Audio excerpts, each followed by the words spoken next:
Okay, so at Ecosystem Urbano, we work mostly with public spaces at very different scales. Sorry, this should be moving. Oh, wait. Well, different scales and in different locations, different parts of the world. So different climates, different social contexts, and we're kind of getting used to changing the context from one project to the other. We use technology or social technology like methodologies, participatory methodologies, to both try to evolve the social and the environmental context into our projects, like make them take part in the projects. I'm going to quickly show one small project we did some years ago in Dordrecht, in Netherlands. It's basically a playful object, which is designed as a carousel, which people, like children, can turn around by themselves. And then it has a dynamo underneath and generates and stores energy, which is then used to light up the structure in the night. So we create a safer and more light up environment. So of course, I'm not suggesting we use children to generate energy for the cities, even if they have a lot of energy. But this is more like a way of showing different, the three main concepts I would like to maybe highlight in relation to how we connect energy to public space. One is combining functions. Many of the projects to show already do this. It's not only about energy producing structures or facilities or elements, but combining them with other functions like as you can see, like play, like a meeting point, like shading, like different other activities that happen in public spaces anyway. Sorry. Stuck somehow, okay. So another one important thing which was also mentioned before is making the energy cycle shorter, in a way, making it more local. So we are generating the energy and using it in the same place. And we're also making that more visible. Sorry, again, this jumped. Yeah. We're also making that more visible. So we're not hiding energy generating systems somewhere else. We're putting them up front in public spaces, and we're making them,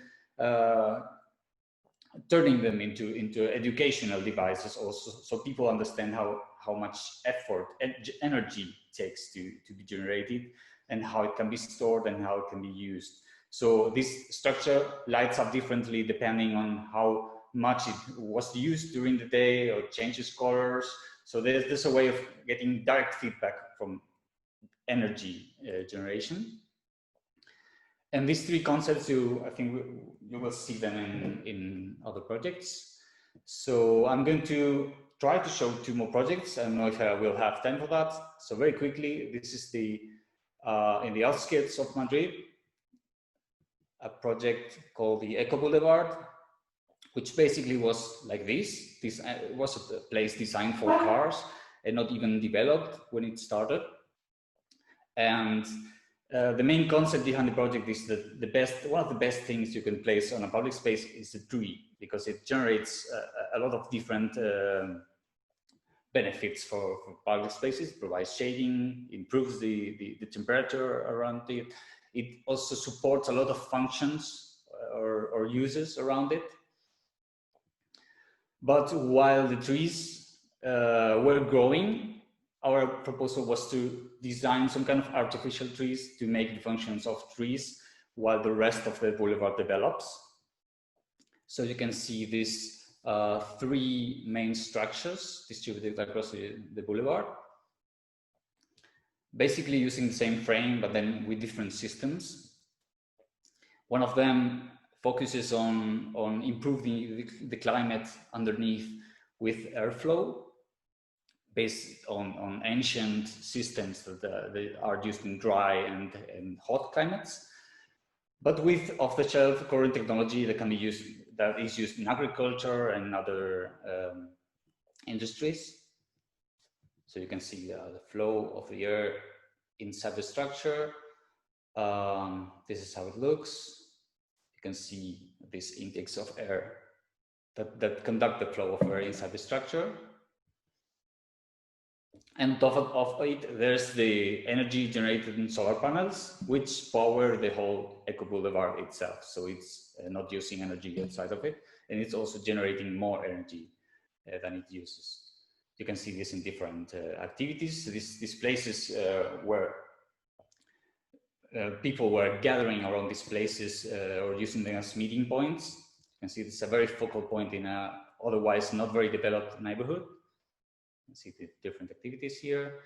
And the other trees, the other artificial trees use different systems for making the same effects, for making more livable public spaces. Basically, you can see the contrast when it was first developed with almost no trees, no shade, very harsh environment, and then how it grows in time and how it's developed.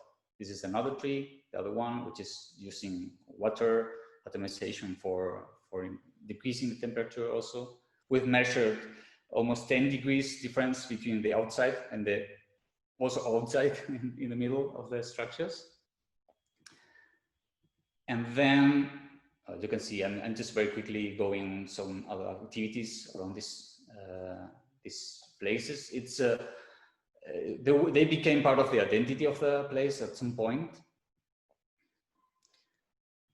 They also became a kind of a challenge for the municipality because they didn't properly know how to manage the energy this was generating or how to maintain it. It was a whole challenge because this was not the regular building or regular the regular furniture you have or equipment you have in a public space. And then 10 years afterwards, after it was built, we were doing our research, like a field research, trying to see how it was, what the effects were on the neighborhood after all this time. And right while we were doing it, COVID came, so we had to go inside, and then after a couple of months, go back to the public space and see what happened. So, well, it's interesting to see how what was once a focal point is now just one more node in the whole boulevard, which is then being used a lot more outside these structures. They are still being used, and being singular structures, they are capable of, people are using them in many different ways, kind of finding ways to use them. You can see they, at some point, they placed like a playful structure inside, playground inside, and then they closed it because it was forbidden by law to use playgrounds. But then the rest of the structure are used by playgrounds in a way, because they weren't designed to be something else. We didn't know specifically. So people are kind of improvising the possible uses. And you can see how the use, which was focused around this structure, was then spreading during these last months across the whole boulevard, and having even isolated and separated furniture is becoming a feature suddenly.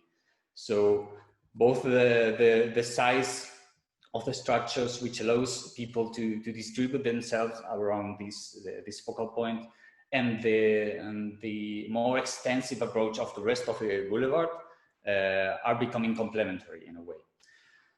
And just a quick note, because I'm already past the time, these base structures have been adapted to different climates. This is an exhibition pavilion we did in Shanghai in 2010.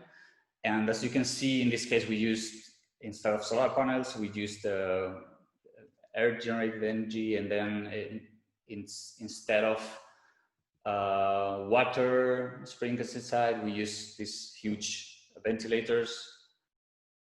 So the same concept was adapted to different places, which is kind of the main objective behind this project. I'm not going to go into the next project for this. We can maybe see it another time. Thank you.